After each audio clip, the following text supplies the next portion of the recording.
Hi friends, ఈరోజు మనం ఈ వీడియోలో కరెంట్ అఫైర్స్ ద్వారా ఇంగ్లీష్ నేర్చుకుంటాం. కరెంట్ అఫైర్స్ అంటే ప్రెజెంట్ న్యూస్ అన్నమాట. న్యూస్ లో వచ్చిన కొన్ని ఇంపార్టెంట్ పాయింట్స్ ని ఆ తెలుగులో ఉన్నటువంటి ఆ న్యూస్, ఆ కరెంట్ అఫైర్స్ ని ఇంగ్లీష్ లోకి మారుస్తాం అనమాట. ఈ విధంగా తెలుగులో ఉన్నటువంటి ఆ న్యూస్ కరెంట్ అఫైర్స్ మన ఇంగ్లీష్ లో మార్చేటప్పుడు మనం ఈ వీడియో ద్వారా 3 స్కిల్స్ డెవలప్ చేసుకోవచ్చు. First one is vocabulary, second one is English language, and third one is current affairs కూడా మనం కరెంట్ అఫైర్స్ సంబంధించినటువంటి నాలెడ్జ్ ని కూడా మనం ఇంప్రూవ్ చేసుకోవచ్చు అనమాట. వొకాబులరీ ఎలా అంటే తెలుగులో ఉన్నటువంటి కరెంట్ అఫైర్స్ ని మనం ఇంగ్లీష్ లో మార్చేటప్పుడు ఆ తెలుగులో ఉన్నటువంటి ఆ యొక్క న్యూస్, ఆ తెలుగులో ఉన్నటువంటి ఆ కొన్ని పదాలు మనకి అర్థం తెలియకపోతే ఆ తెలుగులో ఉన్న పదాలని మనం ఇంగ్లీష్ లో మార్చేటప్పుడు ఆ ఇంగ్లీష్ వర్డ్స్ అనేవి మనకు తెలుస్తాయి అనమాట. తెలుగులో ఉన్నటువంటి ఆ పదాలకి ఇంగ్లీష్ లో ఏమంటాం, ఆ ఇంగ్లీష్ వర్డ్ ఏంటి అనేది మనకు తెలుస్తుంది. తద్వారా ఇంగ్లీష్ వొకాబులరీ అనేది మనకి పెంచుకోవచ్చు అనమాట. ఈ విధంగా తెలుగులో ఉన్నటువంటి ఈ యొక్క సెంటెన్సెస్ ని, వాక్యాలను ఇంగ్లీష్ లో మార్చేటప్పుడు అదే ఇంగ్లీష్ లాంగ్వేజ్ కూడా మనకి డెవలప్ చేసుకోవచ్చు. ఇంగ్లీష్ లాంగ్వేజ్ ని అండర్స్టాండ్ చేసుకోవచ్చు అనమాట. ఎలాగంటే ఈ విధంగా మనం తెలుగులో ఉన్న కరెంట్ అఫైర్స్ ఇంగ్లీష్ లో మార్చేటప్పుడు మనకి ఏమవుతుందంటే ఇంగ్లీష్ లాంగ్వేజ్ అనేది మనం ఏదైనా స్టోరీస్ కానీ లేకపోతే ఏవైనా న్యూస్ పేపర్స్ కావచ్చు, స్టోరీస్ కావచ్చు, లెసన్స్ కానీ అవి చదివేటప్పుడు మనం దాన్ని అర్థం చేసుకునే అండర్స్టాండింగ్ స్కిల్స్ అనేవి మనకి ఇంప్రూవ్ చేసుకోవచ్చు అనమాట. ఇటువంటి కరెంట్ అఫైర్స్ ఎక్కువ మనం ప్రాక్టీస్ చేస్తూ ఉంటే తెలుగులో ఉన్నటువంటి కరెంట్ అఫైర్స్ మనం ఎక్కువగా ఇంగ్లీష్ లో ఈ విధంగా మార్చుతూ ఉంటే మనం ఏదైనా న్యూస్ పేపర్ కానీ లేకపోతే ఒక స్టోరీ కానీ, మోరల్ స్టోరీ కానీ లేకపోతే ఇంకా లెసన్స్ కానీ చదివేటప్పుడు వాటిని మనం అండర్స్టాండింగ్ చేసుకునే స్కిల్స్ అనేవి ఇంప్రూవ్ అవుతాయి అనమాట. నెక్స్ట్ మనం తెలుగులో ఉన్న కరెంట్ అఫైర్స్ ఇంగ్లీష్ లో మార్చుతున్నాం కాబట్టి కరెంట్ అఫైర్స్ సంబంధించిన నాలెడ్జ్ అనేది మనలో ఇంప్రూవ్ అవుతుంది అనమాట. ఎక్కువగా ఇది కాంపిటేటివ్ ఎగ్జామ్స్ కి ప్రిపేర్ అయ్యే వాళ్ళకి ఈ కరెంట్ అఫైర్స్ అనేది యూజ్ అవుతుంది. తద్వారా కరెంట్ అఫైర్స్ తో పాటు మనం ఇంగ్లీష్ వొకాబులరీని, అదే విధంగా ఇంగ్లీష్ లాంగ్వేజ్ కూడా మనం నేర్చుకుంటాం. అంటే ఒకే వీడియోలో vocabulary, English language, current affairs అన్ని నేర్చుకుంటాం అనమాట. నా యొక్క స్మాల్ రిక్వెస్ట్ ఏంటంటే ఈ వీడియో కనుక మీకు నచ్చింది, ఉపయోగపడింది అనుకుంటే తప్పకుండా మర్చిపోకుండా లైక్ చేయండి, అదేవిధంగా షేర్ చేయండి, కామెంట్ చేయండి. మన ఛానల్ కనుక ఫస్ట్ టైం చూస్తున్నట్లయితే సబ్స్క్రైబ్ చేసుకోండి. ఇంక లేట్ చేయకుండా వీడియోలోకి వెళ్ళిపోదాం. ఫస్ట్ పాయింట్ ఈజ్ కోవిడ్-19 కి వ్యతిరేకంగా 100% వయోజన జనాభాకు పూర్తిగా టీకాలు వేసిన మొదటి రాష్ట్రంగా హిమాచల్ ప్రదేశ్ అవతరించింది. కోవిడ్-19 కి వ్యతిరేకంగా 100% వయోజన జనాభాకు పూర్తిగా టీకాలు వేసిన మొదటి రాష్ట్రంగా హిమాచల్ ప్రదేశ్ అవతరించింది. Himachal Pradesh has become the first state to fully vaccinate 100% of its adult population against COVID-19.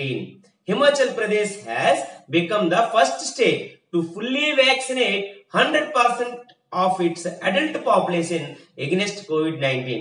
Next, second point is COVID-19 యొక్క డెల్టా వేరియంట్ మొదట భారతదేశంలో గుర్తించబడింది. ఫస్ట్ రిపోర్ట్ అనేది ఇండియాలో వచ్చిందనమాట. భారతదేశం delta variant of COVID-19 was first detected in India.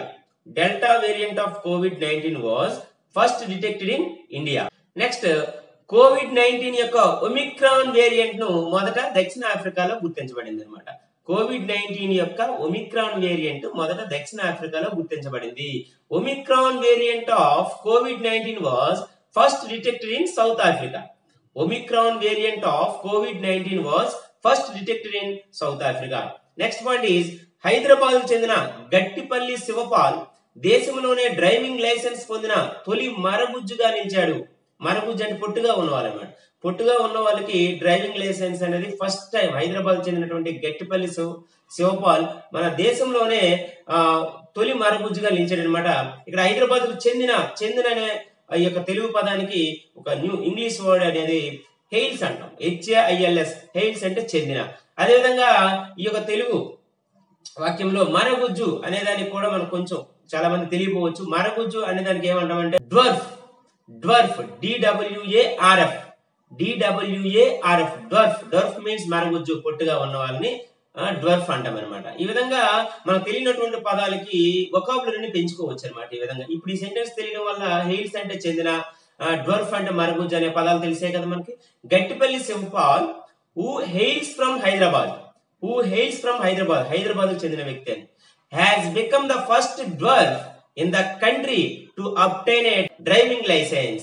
Gottupalli Sivapal, who hails from Hyderabad, has become the first dwarf in the country to obtain a driving license. Next point is admiral R Harikumar భారత నావికాదళ సిబ్బందికి 25వ chief గా బాధ్యతలు స్వీకరించారు. Admiral R Harikumar takes charge as 25th chief of Indian naval staff.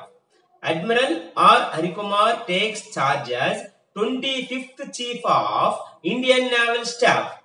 Next point is భారత సంతతికి చెందిన పరాగ్ అగర్వాల్ ను Twitter కి కొత్త సీఈఓగా చేసేందుకు మార్గం సుగమం చేస్తూ తాను పదవి నుంచి వైదొలగాలని నిర్ణయించుకున్నట్లు చీఫ్ ఎగ్జిక్యూటివ్ ఆఫీసర్ మరియు ట్విట్టర్ సహ వ్యవస్థాపకుడు జాక్ డార్సే ప్రకటించారు. భారత సంతతికి చెందిన, భారత సంతతి అంటే ఇక్కడ ఇండియన్ ఆరిజిన్, భారత సంతతి అంటే ఇండియన్ ఆరిజిన్ వస్తుంది. అదే విధంగా మార్గం సుగమం చేస్తూ, మార్గం సుగమం ఇది ఒక కొత్త వర్డ్ అన్నమాట. మార్గం సుగమం అంటే పేవింగ్ వే, PAVING, పేవింగ్ అంటే సుగమం అన్నమాట. పేవింగ్ వే, మార్గం సుగమం చేస్తూ అనే ఆ యొక్క మార్గం సుగమం, సుగమం అంటే పేవింగ్ అనే ఇంగ్లీష్ వర్డ్, ఇంగ్లీష్ లో పేవింగ్ అంటాం అన్నమాట.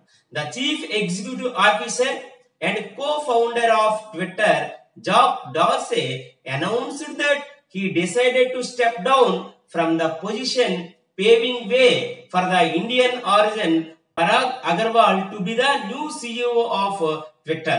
The chief executive officer and co-founder of Twitter, Jack Dorsey, announced that he decided to step down from the position, paving way for the Indian origin Parag Agarwal to be the new CEO of Twitter.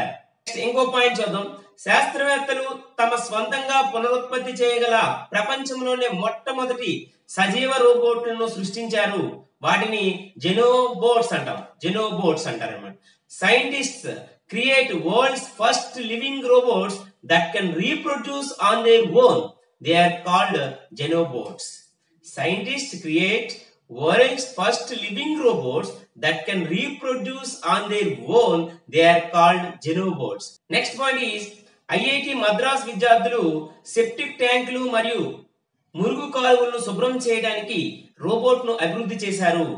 IIT Madras విద్యార్థులు septic ట్యాంకులు అదే విధంగా మురుగు కాలువలు, మురుగు కాలువలు అంటే సివెర్స్ అంటాం, సివెర్స్ SEWERS, సివెర్స్ అంటే మురుగు కాలువలు అన్నమాట. IIT Madras students develop robot to clean septic tanks and sewers. Sewers means SEWERS, sewers అంటే మురుగు కాలువలు అన్నమాట. IIT మద్రాస్ విద్యార్థులు సెప్టిక్ ట్యాంకులు మరియు మురుగు కాలువలను శుభ్రం చేయడానికి రోబోట్ ను అభివృద్ధి చేశారు. IIT Madras students develop robot to clean septic tanks and sewers. Friends, అది ఈ రోజు మనం నేర్చుకున్నటువంటి కరెంట్ అఫైర్స్ ద్వారా కొంత ఇంగ్లీష్ వొకాబులరీ అదే ఇంగ్లీష్ లాంగ్వేజ్ నేర్చుకున్నాం. ఈ వీడియో కనుక మీకు నచ్చిందంటే, మీకు ఉపయోగపడింది అనుకుంటే తప్పకుండా మర్చిపోకుండా లైక్ చేయండి, షేర్ చేయండి, కామెంట్ చేయండి. మన ఛానల్ కనుక ఫస్ట్ టైం చూస్తున్నట్లయితే సబ్స్క్రైబ్ చేసుకుని పక్కన ఉన్న బెల్ ఐకాన్ క్లిక్ చేసి ఆల్ సెలెక్ట్ చేస్తే నేను చేసే కొత్త వీడియో నోటిఫికేషన్స్ మీకు వస్తాయి. Thank you.